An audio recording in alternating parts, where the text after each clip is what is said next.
A while back, I was in a working environment and I was asked to do certain things that did not make sense. And being new in this working environment, I didn't ask questions, I didn't do any of that because I knew I had a lot to learn.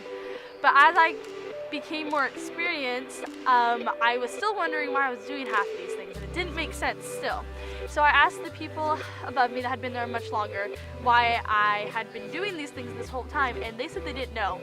So I kind of got a little bit higher and I asked higher people that had been there longer, and they still had no clue why they were doing it. It didn't make sense to me because it was costing the company more time and more money to do these things. A lot of times I think that we are taught to stay within these bars. There are certain bars that society lives in, and to stay within these bars, we have to stay silent, not have questions, but to get out of these, we have to ask extra questions. We have to look weird, and it just looks wrong sometimes. At my work, at certain times, I wasn't allowed to ask questions, which I would think what normal people would want me to do is to ask questions so I can work better, so I can understand. So when it comes to a situation that I haven't been told about yet, that I can understand and have a logical reason and answer for my customer or for the employees.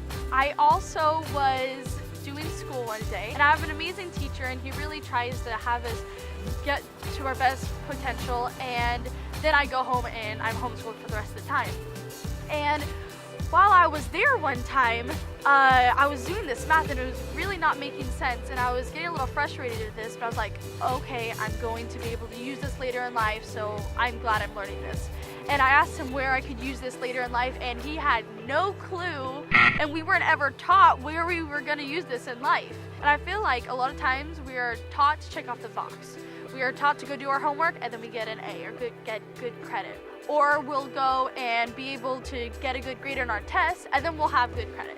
And I was very confused because aren't these little things that we're doing in life supposed to help us to do better? But there are many more things that we could get out of life instead of staying within these bars. And I'm not saying public school is all good or all bad, and not homeschooling is perfect, 'cause it's definitely not. It has its flaws. But I've noticed that certain things within the public school that we're supposed to stay within these lines, and we're not going to be able to apply these things later when it comes down to reality. So I'd like to challenge you for the next week, take a minute and a half, just a minute and a half, and stop what you're doing and realize why you're doing it and how this can help you. When you're doing your math homework or you're reading or you're at the store, realize what you're doing will help you in a future way. And ask those questions that enable you to get out of these lines so that when it comes to real life, you'll know how to answer questions that are out of these lines, and you'll be prepared for that. The reason I'm doing these videos is because we are all so smart. If you realize it or not, or if you feel like you're not, we have so much potential to be way more than we are. And even me, I know that certain things are holding me down that I want to break out of so that I can be my best self. And I want you to be able to do the same. So I'd like you to take this challenge seriously, and it might sound a little bit weird at the beginning, but I promise you each day it'll just get better. And maybe even challenge a friend to do this. Go change the world and be awesome.